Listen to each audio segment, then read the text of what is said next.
17 Agustus 1945, hari yang menandai kemerdekaan bangsa Indonesia dari penjajah. Diperlukan perjuangan panjang dalam mencapai proklamasi kemerdekaan Republik Indonesia. Lantas, bagaimana perjalanan peristiwa detik-detik proklamasi kemerdekaan Negara Kesatuan Republik Indonesia?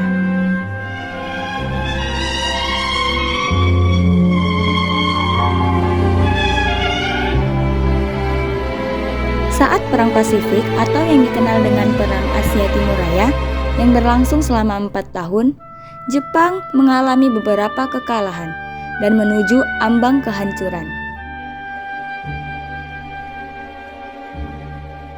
Tanggal 7 September 1944, Jepang menjanjikan akan memberikan kemerdekaan di kemudian hari untuk rakyat Indonesia. Maka pada bulan Mei hingga Juli 1945, berlangsung rapat Badan Penyelidik Usaha Persiapan Kemerdekaan Indonesia atau disebut dengan BPUPKI. Dan dibentuklah Panitia Persiapan Kemerdekaan Indonesia atau PPKI pada 7 Agustus 1945. Namun generasi muda Indonesia menolak terjadinya semua ini dengan keras dan segera memanfaatkan momen kekalahan Jepang untuk mempersiapkan kemerdekaan sendiri tanpa bantuan pihak manapun. Sayangnya, jalanan menuju kemerdekaan Indonesia tak begitu mudah.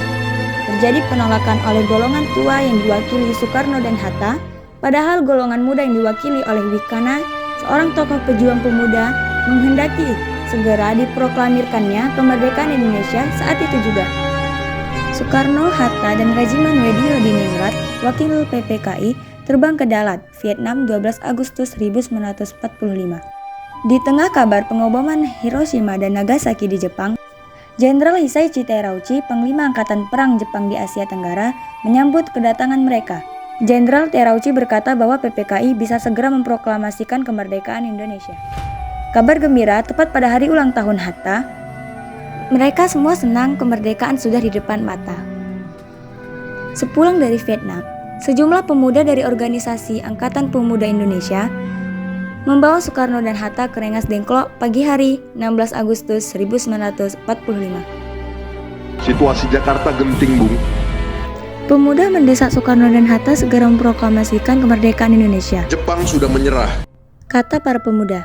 Soekarno dan Hatta terkejut, tapi Soekarno enggan memenuhi permintaan para pemuda. Menurut Soekarno dan Hatta, proklamasi kemerdekaan harus melalui rapat PPKI. Pemuda akhirnya memulangkan mereka ke Jakarta sore harinya.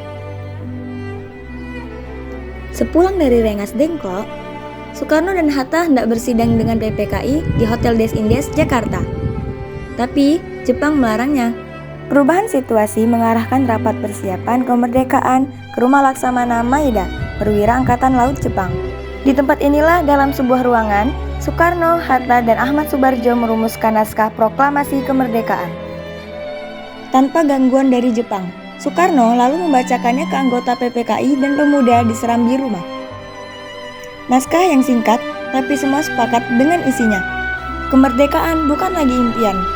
Hari bersejarah itu tiba. Soekarno membacakan naskah proklamasi kemerdekaan Indonesia ke banyak orang di rumahnya. Jalan Pegangsaan Timur nomor 56 Jakarta. Tokoh-tokoh pergerakan nasional dan rakyat biasa membaur mendengarkan pembacaan itu dengan khidmat. Setelah itu, bendera merah putih jahitan Fatmawati, istri dari Soekarno, dinaikkan perlahan diiringi lagu Indonesia Raya. Penghormatan pun diberikan. 17 Agustus 1945, Indonesia akhirnya merdeka. Ini bukanlah pemberian, melainkan hasil perjuangan dari seluruh rakyat Indonesia. Proklamasi kemerdekaan mengantar bangsa Indonesia bergelut dengan cerita baru. Jepang memang telah terjungkir, tapi pengaruhnya belum berakhir. Ini dialami oleh fotografer Mendur bersaudara dalam merekam dan menyebar proklamasi. Jepang menghancurkan kamera Alex Mendur, sang kakak.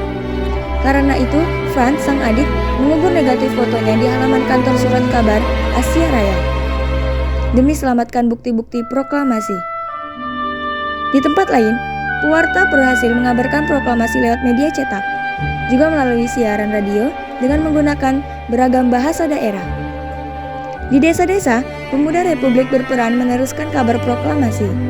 Mereka berkeliling dan berteriak, "Jepang menyerah, Indonesia merdeka!"